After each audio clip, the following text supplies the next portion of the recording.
questions that day. We are back on Morning Line. Thanks for joining us. Our final segment this morning with Pat Nolan. We're on News Channel 5 Plus, and we're streaming live on newschannel5.com on Facebook.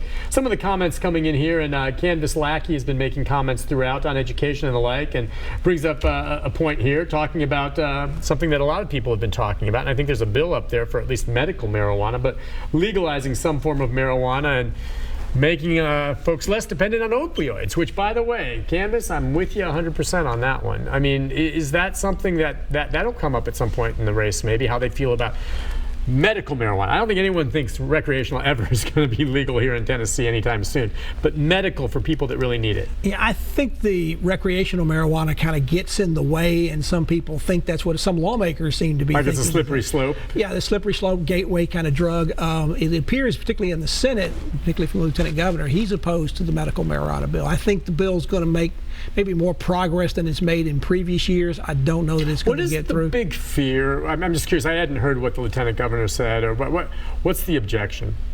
Just that they don't want to do anything that makes marijuana more available, even with all the safeguards that the sponsors say are going to be in the bill. And of course, they've redone it now to make it more to talk about the cannabis oil and not try to use the word marijuana. And I think that are these people just living in the past and have no clue?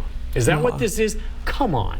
Well, Come on. Meanwhile, folks, opioids are legal. Yeah, which is worse, opioids or marijuana? There's no debate. I don't get it. Well, I don't get these lawmakers. I just don't. I'm not advocating recreational marijuana, but to sit there and say, well, you just want to, yeah, I mean, it's just a bunch of pablum. Well, in a lot of cases, that's what they hear from their constituents, and they're who don't understand. Well, that may be. That may be true as well. I just don't get it. And I'm not a pot user. I do think you're going to see the supporters of the bill push a little bit more about how this could be helpful in the fight on opioids, because there's going to be this governor's bill up there that's going to spend resources and change the law and do things. This is another option there.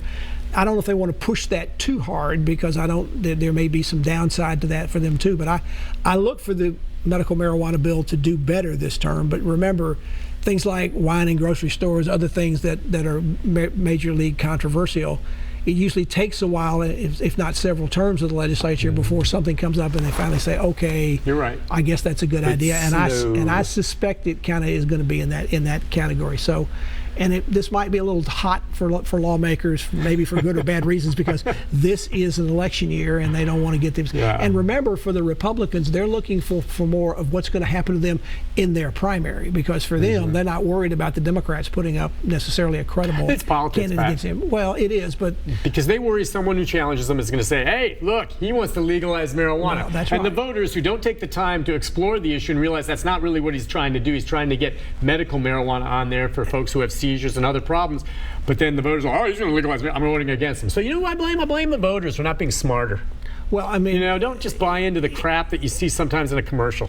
Well, I mean, I think, and remember, while a lot of lawmakers are not seeking re-election to the legislature, a number of them are seeking election to other county offices and things like that. So we have a lot more people running for some kind of an election up there. And if they're a candidate, that means they have to pay attention to who's running against them and how that's going to work in their own community. Well, I don't want to get too off the field. I think you know how I feel about that. I just think, I'm sorry, medical marijuana. I couldn't quite figure it out. I'm sorry. I think, I've done stories on these little children who had horrible seizures that had to move with their family to Colorado to get what they needed because they wanted to do it legally.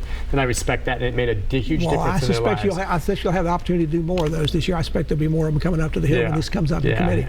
That's coming up on Inside Politics next week with you guys, I understand. I believe we have, well, not this week, we have Congressman Coupon this week, but the following week we're going to have the special. As usual, cutting edge, Mr. Nolan.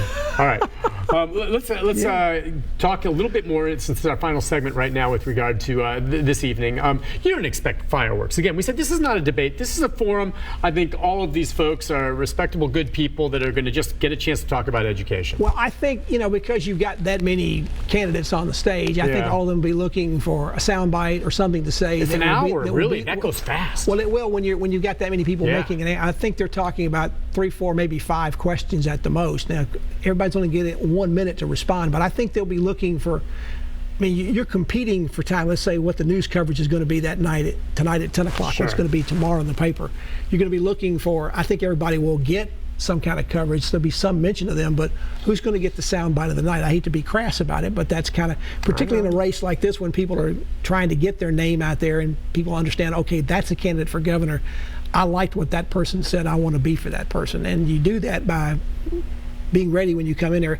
Will that go as far as somebody taking a shot at somebody else? Probably not, but I wouldn't completely rule it out. We'll see if anybody decides to go there. Do you have any sense, just between them all, Pat, because I know you know some of the back, do they all like each other? Are there some here that maybe don't? And you may not want to say, but I mean, I'm guessing there's tensions between some of them, one way or the other, perhaps. I don't know, personal or otherwise. I don't know of anything specific, okay. but I wouldn't be at all surprised if there's not some tension that there will be pretty soon. Now because they do have some very different viewpoints. We talked about this being the first time they've all been together on the same stage at the same time, but they've gone to a lot of forums together, even separately, and I suspect there's been a little rubbing shoulders and things like that, and will be even more of them. And on the one hand, they get used to that, and they sort of start making jokes with each other about what everybody. Because after a while in these campaigns, you can give your opponent's speeches better than you can give your own. That's right, because you pay so close you'll see that, but that also can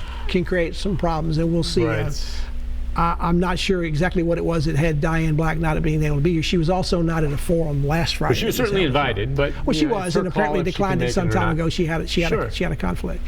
Okay, when do we start seeing many of the ads and all of that? When will they start? Well, there was running? some thought about that happening late last year. That didn't happen. I wouldn't be at all surprised to see it coming up before we get into the spring. Okay, I didn't know. Maybe late eventually winter. You'll start seeing a lot of those on air.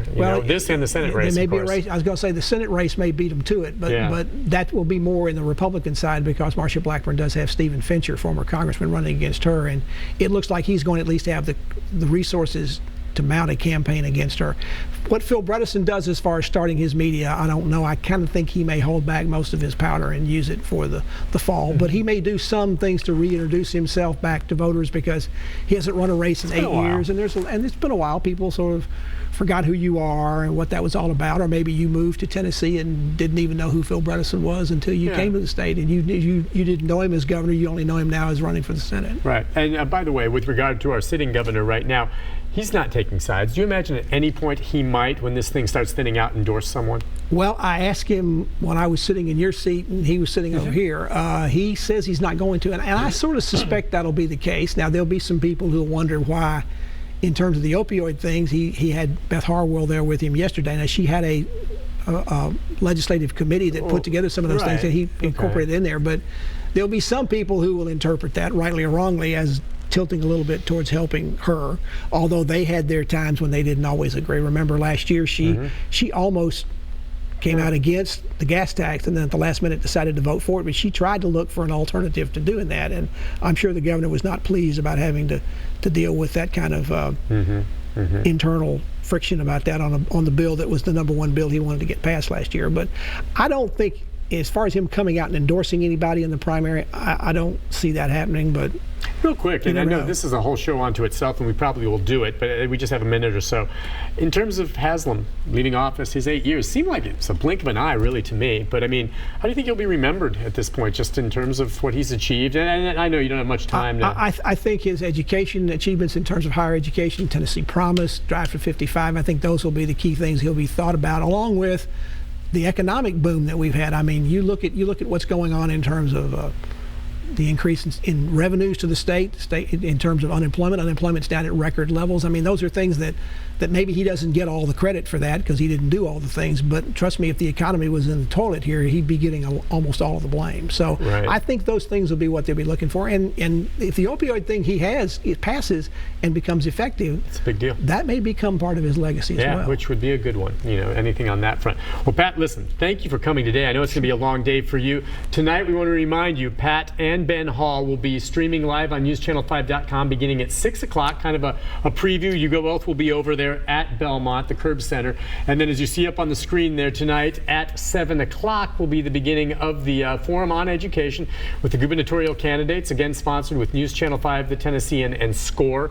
And Rory Johnson will be moderating this, and there'll be questions asked. There'll be a live audience there, is my understanding. We'll have a post-game event, post-event thing as well between 8 and 9. 7 to 8 also again on the Plus and online. Yeah, you get an evaluation, and at the post game will be interesting to see if you can tell us what the line was that came out. I don't know that you call winners after a forum like this, but you'll say who came out with memorable lines that'll maybe be in the news tomorrow. Yeah, that who got the soundbite of the night? You know about that. Oh, You've been sure. in TV for a long time. You know how that works. I wish it didn't always come down to that, because there's so much more than that one soundbite, but that's the way it works out. That's true. Pat, always nice seeing you. Thanks for coming on, my friend. Glad to do it. And I'll be watching tonight as well with everyone else. Thank you again. Sure. We'll take a break and programming note right after this, everyone. Stay with us.